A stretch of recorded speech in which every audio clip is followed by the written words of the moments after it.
Hi friends, ముందుగా మీ అందరికీ అంబేద్కర్ జయంతి శుభాకాంక్షలు. నేను మీ ముందుకు రావడానికి ముఖ్య కారణం నాకు తెలిసిన అంబేద్కర్ గురించి నాకు తెలిసిన విషయాలు మీతో కొన్ని షేర్ చేసుకోవాలనుకుంటున్నాను.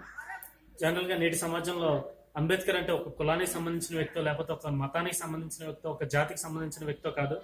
అంబేద్కర్ అంటే ఒక ప్రపంచం నిస్వార్థ నాయకుడు. సో అంబేద్కర్ అంటే ఒక నీతి న్యాయాలకి సంబంధించిన వ్యక్తి, ధర్మాన్ని పరిరక్షించే వ్యక్తి. సో ఇలాంటి వ్యక్తి గురించి మాట్లాడుకోవడం నాకు చాలా హ్యాపీగా ఉంది, చాలా సంతోషంగా ఉంది. సో అంబేద్కర్ అనే వ్యక్తి ఒక సాధారణ వ్యక్తి. ఈ సాధారణ వ్యక్తి దళితుల మీద చూపిస్తున్న వివక్షను చూసి తట్టుకోలేక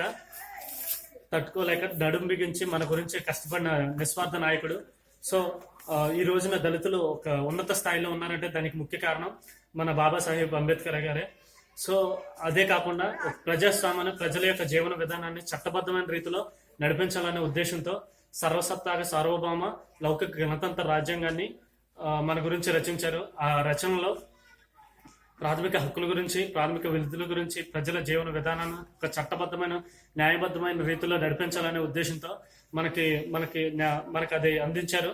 అంతేకాకుండా అంబేద్కర్ అంటే ఈ రోజున ఎలా ఉందంటే అతనికి ఒక కులానికి సంబంధించిన ముద్ర వేసేసి ఆ కులానికి సంబంధించిన వాడు అని చెప్పేసి అలాంటి విమర్శలు ఆయన మీద చేస్తున్నారు.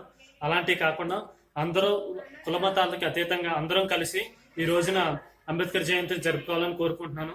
చివరిగా ఏంటంటే ఏప్రిల్ 14 అంటే అంబేద్కర్